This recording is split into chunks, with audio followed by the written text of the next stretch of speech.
Hey, well, hello everyone. I'm Rosa Linda Román. I go by Rosa Linda, and welcome to my weekly live stream where I share a chapter of my book, Losing Sight of the Shore: How to Live on a Boat Without Killing Your Family. That's a picture on the front of my 3 kids and our German Shepherd, Nala, when we lived on a boat called the Dawn Treader. And we are actually preparing to move on to another boat in the near future, actually very, very near future. So this is very timely that I'm revisiting some of the chapters from our live aboard adventures. All told, we have lived on boats for 5 years, starting in 2009, and the last time we lived aboard was in 2021.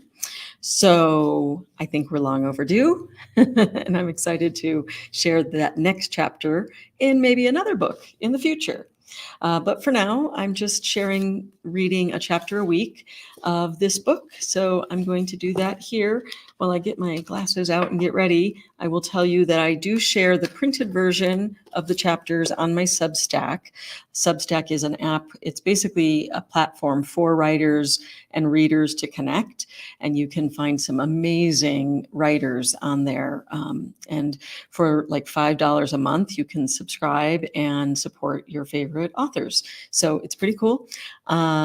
But you can find the printed version and audio version there, but you get to see it live here. So this is also totally free. All right, let's find the chapter this week. Of course, I should have queued that up before I was live, but it has been a morning like that. So I'm going to do it now. If you are here live with me, please put a comment in the chat and then I can see it here on the broadcast. All right, without further ado, this is Losing Sight of the Shore: How to Live on a Boat Without Killing Your Family, Chapter 15, Women Who Sail.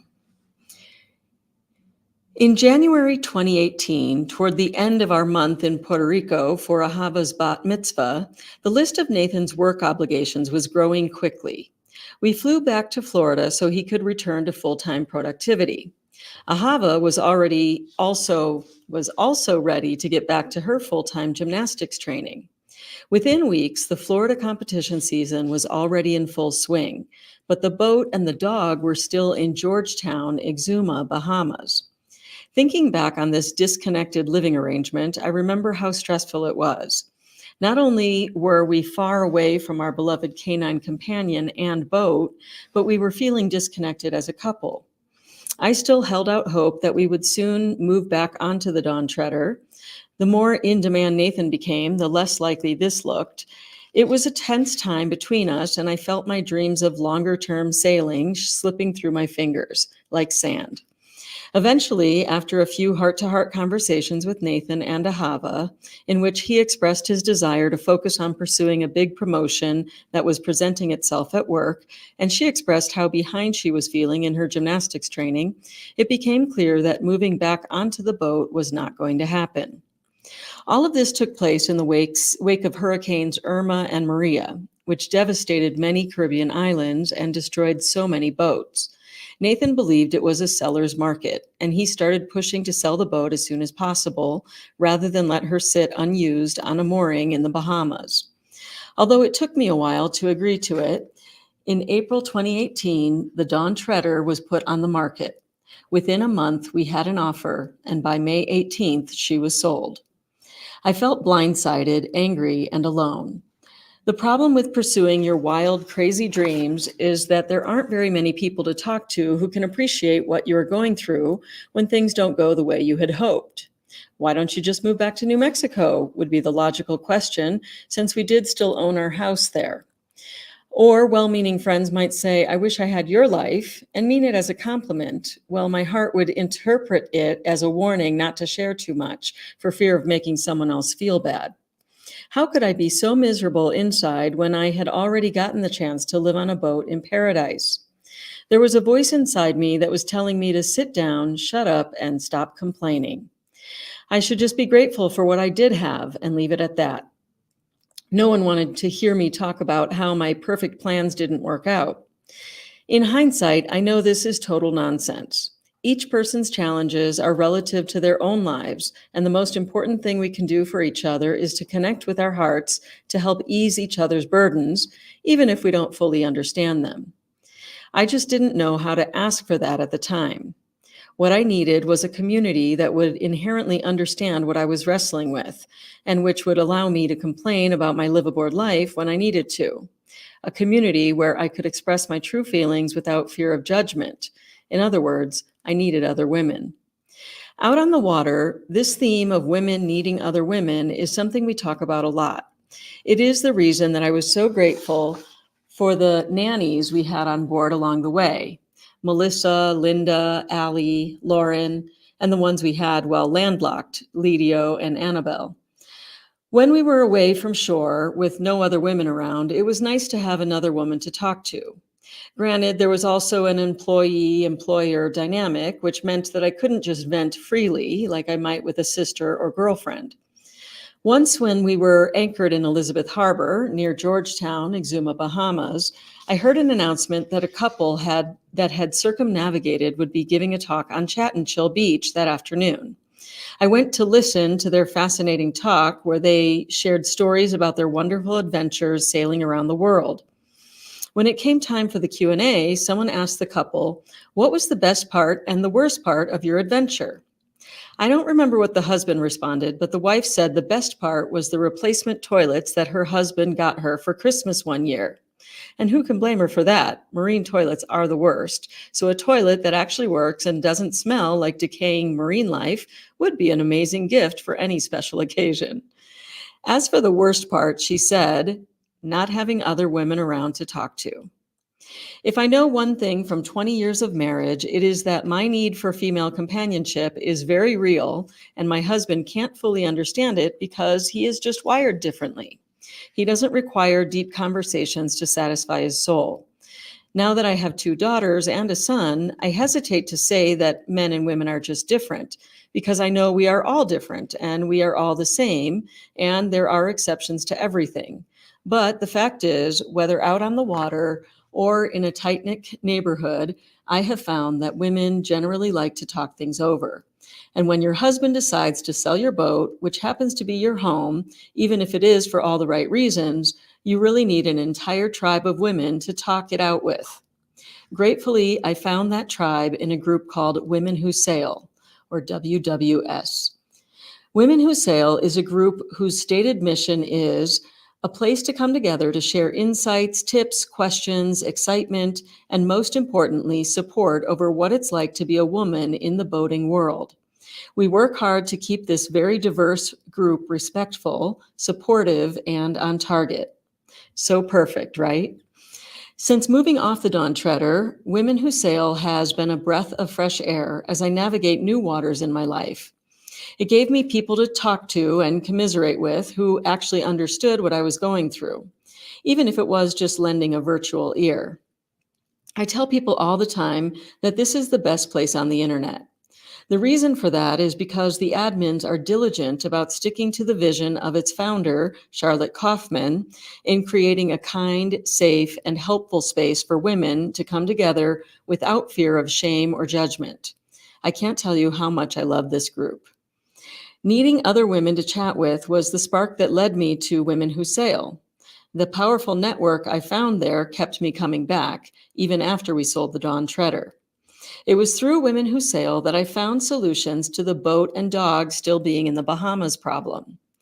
It was also where I started to come to terms with the reality that it was not Nathan's fault that I no longer lived on a boat. From the minute we bought the Dawn Treader, there was one thing everyone knew when they stepped aboard.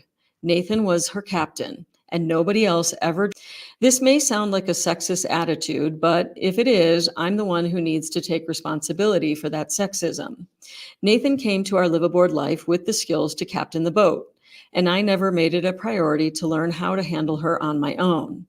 Yes, there were a few times that I brought up the idea of my learning how to sail, but at the first sign of resistance, I did not push. The truth is, I was happy in my roles as first mate, mommy, teacher, and documentarian. I didn't push because I didn't want to worry about one more thing. In hindsight, this was probably a mistake because it put too much on my husband's plate and made it that much more likely he would want to move away from this lifestyle where so much of the responsibility rested on his shoulders alone. This inability to handle the boat without my beloved burned me more than once on our journey, like the walk the dog incident in Georgetown, and is the reason I found myself very stressed out in the months leading up to the sale of the Dawn Treader. Nala and the boat were still in the Bahamas, and Nathan's schedule was completely overbooked, leaving us without a captain to sail her back to Florida. Add to that the seemingly unbreakable rule that only Nathan drove the boat, and I found myself feeling all kinds of helpless. As I wrestled with this predicament, I turned to the wise women of Women Who Sail to see if anyone might be in the area and willing to dog or boat sit, or both, until I could come up with a solution. The result was far better than I had imagined, as Captain Verena Kellner and her husband, Mike Castle, came into our lives. It's a long chapter. With full disclosure, when I first brought the proposal to Nathan about having someone else bring our boat and our dog back from the Bahamas, his answer was not just no, but hell no. But there was another factor that I think ultimately led to his saying yes. Our sales broker, Brent Herman of the Catamaran Company, was putting on the pressure to get the boat back to Fort Lauderdale so that he could increase the number of potential shoppers seeing her. A mooring in a tiny harbor on Stocking Island near Georgetown, Exumas, was not a convenient place for potential buyers to drop by and take a look. There was more to this than just wanting someone to pick up the boat. By then, I was in a full-blown panic over Nala. When we left the Bahamas in early January, we left her in the care of a family that promised to love her and keep her while we flew to Puerto Rico for Ahava's bat mitzvah. I never wanted to leave her at all, but the woman's husband had just been hospitalized in the U.S., and she was alone with 2 little kids on a remote island. She said she felt safer with Nala staying there to protect them, and I thought Nala would be happier there than if we dragged her to Puerto Rico, where they were still reeling from Hurricane Maria. Reluctantly, we agreed to let Nala stay in Georgetown. This plan seemed fine until a few weeks in, when we stopped getting reports about how Nala was doing.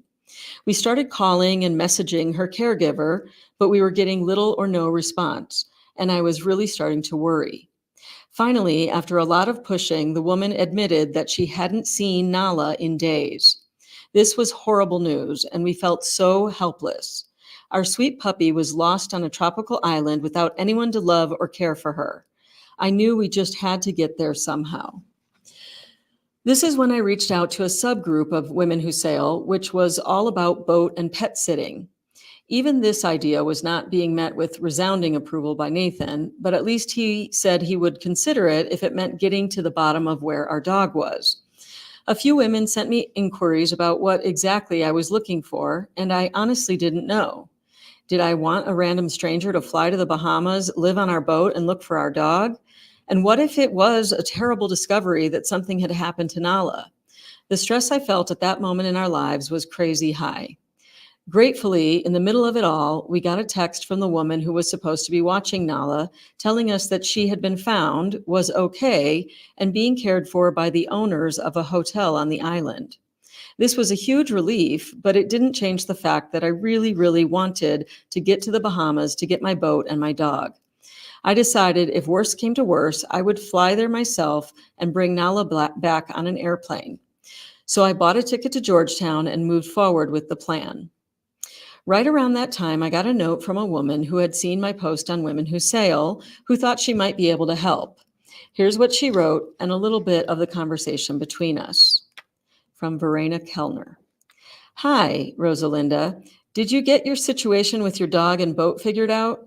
My husband and I are both 100-ton licensed captains and work making charts and cruising when we are not working. We have been looking at Lagoons to buy as our next boat. Any interest in having us deliver your boat to Florida? We would pay for all our expenses, of course. So you can get to know us a bit. Please take a look at our blog at pacificsailors.com. Thanks, Verena. This is from me. Hi, what a wonderful offer. That would be something I would definitely be interested in talking about.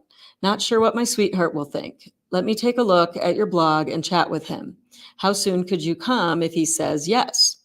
Verena, wonderful. We could probably get to the Bahamas within a week or two, depending on flights. Our own boat is in Washington under shrink wrap, and we would like to get back to her late spring. But our schedule is very flexible for the next few months. Looking forward to chatting more. So began a brand new chapter for the Dawn Treader, where Nathan was no longer her only captain. It took a few weeks for Nathan to agree to let Verena and Mike sail the boat back to Florida, and a few more to get our insurer to add them to our policy. By early March, we had a plan. I would fly from Florida to Georgetown, collect Nala, which proved to be much harder than expected, as the hotel owners who were caring for her were hesitant to release her to people they had convinced themselves had abandoned her, and start prepping the Dawn Treader. Then, a few days later, the captains would arrive to continue the prep work before sailing her back to Florida. At first, we thought we might leave Nala on the boat with them for the sail back to Florida, but once I got her in my sights, I wasn't about to let her think I was abandoning her again. Before Nala and I took our flight out of Georgetown, Verena and Mike moved the Dawn Treader off the mooring in Hole 3 and out into Elizabeth Harbor. For me, the best part was watching Verena's quiet confidence as she took the helm. She and Mike work beautifully together as a team. He fixed the ever-breaking dinghy engine. She cooked gourmet meals, among many other things, and I felt confident as I left the Dawn Treader in their very capable hands. After a few weeks aboard, Verena and Mike delivered the Dawn Treader to the Catamaran Company in Fort Lauderdale, where she sold within weeks. The range of emotions I went through during that time was like the craziest roller coaster I have ever been on. Gratefully, thanks to the wonderful tribe of women who sail, I didn't have to ride that one alone.